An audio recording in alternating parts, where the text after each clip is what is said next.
আমি করি না। তারপরে পরে রাসূলুল্লাহ বলে আমি করি না।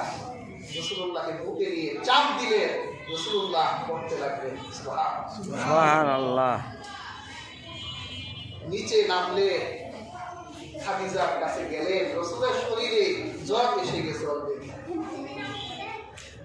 ভয় কাজ করছে। এটা কি দেখলাম, কি আসলো আর কি বাবু। প্রিয় হাজিরিন, আমাদের মা খাদিজা আল্লাহ রাসূলকে কিন্তু বলতে পারতেন আপনি আর যাবেন না ওই পাহাড়ে, পারতেন না বলতে, আপনি ওই পাহাড়ে আর যাবেন না, আপনার জন্য ওই পাহাড়টা শঙ্কা ভয়ে। কিন্তু খাদিজা বলে আপনি ভয় পাবেন না, আল্লাহ আপনার কোনো ক্ষতি করবে না। কেমন স্ত্রী অভয় বানিয়ে দিচ্ছে, আল্লাহ আপনার একটু ক্ষতি করবে না, কারণ আমি আপনার সাথে 15 বছরের সংসারে দেখেছি আপনি মানুষের ক্ষতি করেন না, আল্লাহ আপনার ক্ষতি করবে না। আপনি অসহায়ের পাশে দাঁড়া, আপনি বিপদগ্রস্তের পাশে দাঁড়া, আপনি ভয় পাবেন না। সুবহানাল্লাহ। প্রিয় হাজিরিন, এই তো আল্লাহ রাসূলের সাথে জিবরাইলের সব এমন পর্যায়ে গেল, আল্লাহ রাসূল যদি জিবরাইলকে 1 সপ্তাহ 2 সপ্তাহ না দেখতেন, রাসূলের মনটা খারাপ হতো। জিবরাইল আসে না কেন? আবার জিবরাইল আসলে রাসূলুল্লাহ বলতো, জিবরাইল তুমি কেন আমার কাছে আসো না, তোমাকে কেন দেখি না? হযরত জিবরাইল বলে, ইয়া রাসূলুল্লাহ ইয়া হাবিবাল্লাহ, আল্লাহ তো নবীদের কাছে আমাকে পাঠায় শুধুমাত্র কাজের জন্যই।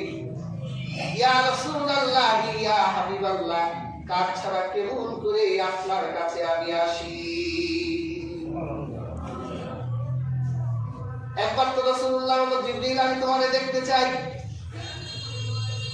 হযরত জিবরাইল আলাইহিস সালাম আল্লাহ রাসূলকে বলল, ইয়া রাসূলুল্লাহ আপনি আমাকে দেখবেন? হ্যাঁ আমি তোমাকে দেখতে চাই। হযরত জিবরাইল তার ডানাগুলো বের করলেন, হাদিসে এসেছে 600 ডানা, আর তার ডানাগুলো সবুজ বর্ণের, পাটা সবুজ বর্ণের। সে যখন ডানাগুলো খুলতো, ডানার ভিতর থেকে মণি মুক্তা ঝরে ঝরে পড়তো। সুবহানাল্লাহ। 2টা ডানা যখন হযরত জিবরাইল প্রসারিত করেছে, মনে হলো যেন গোটা দুনিয়াটা তার ডানার ভিতরে। আল্লাহর হাবিব এই প্রথমবার হযরত জিবরাইলকে দেখলেন।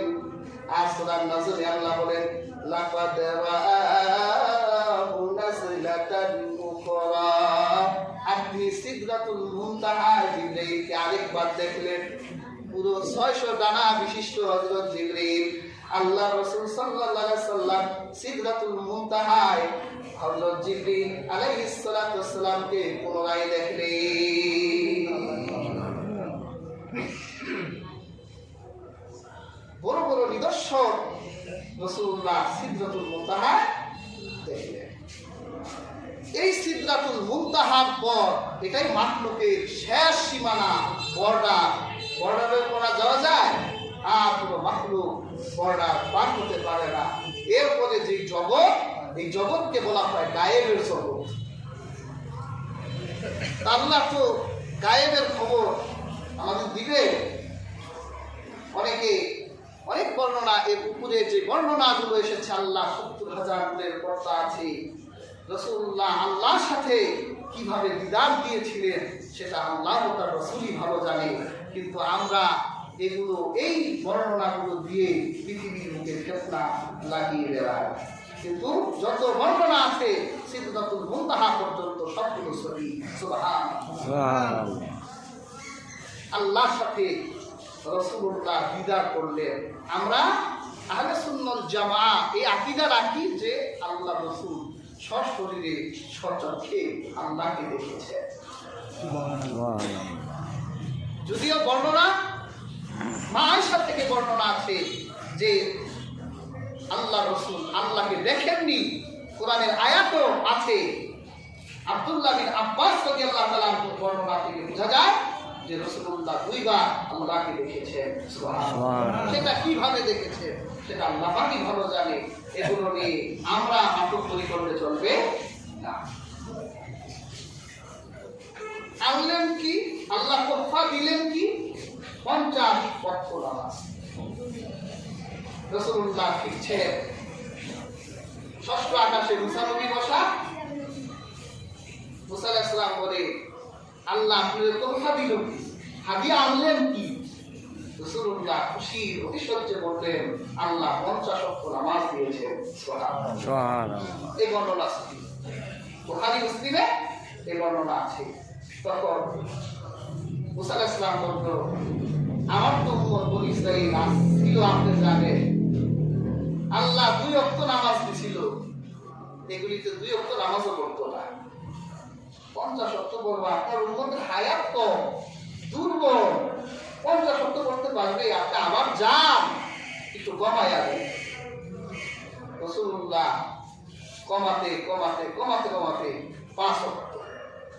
মুসা আলাইহিস সালাম বলে, আবার যান, 5ও পড়তে পারবে না। এখন তো দেখি তাই 5ও তো আমরা পড়ি না, ঠিক না?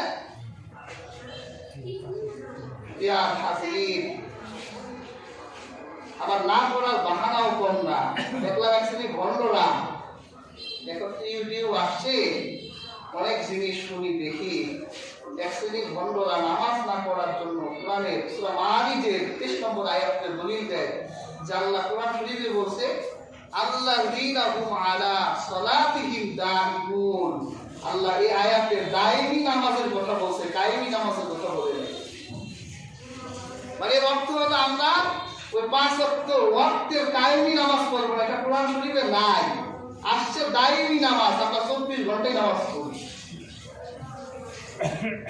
দলিল আল্লাহ বলছে, আল্লাযীনা হুম আলা সালাতিহিম দাঈমুন। তোমরা আল্লাহ কোরআনে বলছে, আর যারা নামাজে দায়েম নিষ্ঠাবান, ওরা এই আয়াতটা অপব্যাখ্যা করে আমাদের বোঝায় যে আমরা দায়েমি নামাজ পড়ি, কায়েমি নামাজ পড়ি না। কিন্তু দায়েমের অর্থ কি এটা? আল্লাহ বলছে যারা নামাজে নিষ্ঠাবান, যারা নামাজ পড়ার ক্ষেত্রে অনড়, ফজর পড়লে আসর যাতে জোহর যাতে না ছুটে ওরা দায়েম থাকে, যা জোহর পড়ে। আবার জোহর পড়লে ওরা দায়েম থাকে, আসর পড়বো, আসর পড়লে দায়েম থাকে, মাগরিব পড়বো। এভাবে যারা 5 ওয়াক্ত নামাজের উপর দায়েম, আল্লাহ এটা বুঝাইলো। আল্লাহ বলে যে না, আমরা দায়েমি নামাজ পড়ি, দায়েমি নামাজ পড়ে গেছে। দায়েমি নামাজ পড়ার জন্য মসজিদ শর্ত না, নামাজের জন্য মসজিদ শর্ত না, তাহলে রাসূলুল্লাহ কেন মসজিদে নববী বানালেন? তোমরা একটা প্রমাণ কি আমাদেরকে দেখাতে পারবে যে আল্লাহ রাসূলের উপর নামাজ ফরজ হওয়ার পর রাসূলুল্লাহ কোনো একদিন কোনো কারণে একটা ওয়াক্ত নামাজ তিনি ছেড়ে দিয়েছেন, এরকম একটা দলিল তোমরা দেখাতে পারবা? ইয়ার হাজিরিন,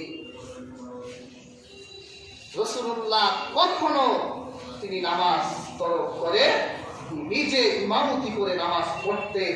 এমনও আছে যে রাসূলুল্লাহ কোনো এক বিচার করতে গিয়েছিলেন, তিনি মসজিদে নববীতে ঢুকলেন, একামত হয়ে গেল, আবু বকর দাঁড়িয়ে গেছে, রাসূলুল্লাহ পেছন দিক থেকে মুসল্লিদেরকে সরাইয়া তিনি ইমামতিতে এসে আবু বকরকে পেছনে দাঁড় করিয়েছেন। তিনি নিজে ইমামতি করে নামাজ পড়েছেন। আর তোমরা রাসূলুল্লাহ সেই নামাজকে অস্বীকার করে তোমরা তো বহু আগেই কাফের হয়ে গেছো। ইয়ার হাজিরিন, নামাজ ছাড়া যাবে না, নামাজ পড়তে হবে। হাদিস শরীফে এসেছে, আল্লাহ রাসূল বলেছেন, যে ব্যক্তি সূর্যোদয়ের পূর্বে এবং সূর্য অস্তের পরে নামাজ আদায় করে জাহান্নামের আগুন তাকে স্পর্শ করবে না। ফজরের নামাজ আর মাগরিবের নামাজ বুঝেছে আল্লাহ রাসূল। আল্লাহ কোরআনে আয়াত নাযিল করেছেন, হাফিজু আলাস সালাওয়াতি ওয়াস সালাতিল উসতা ওয়া কুমু লিল্লাহি কানিতিন। আল্লাহ কোরআনে বলেছেন, তোমরা 5 ওয়াক্ত নামাজ হেফাজত করো, বিশেষ করে আসরের নামাজ। যখন রবের সামনে দাঁড়াও, বিনয় অবনত হয়ে তোমরা নামাজে দাঁড়িয়ে যাও। সুবহানাল্লাহ। আল্লাহ না।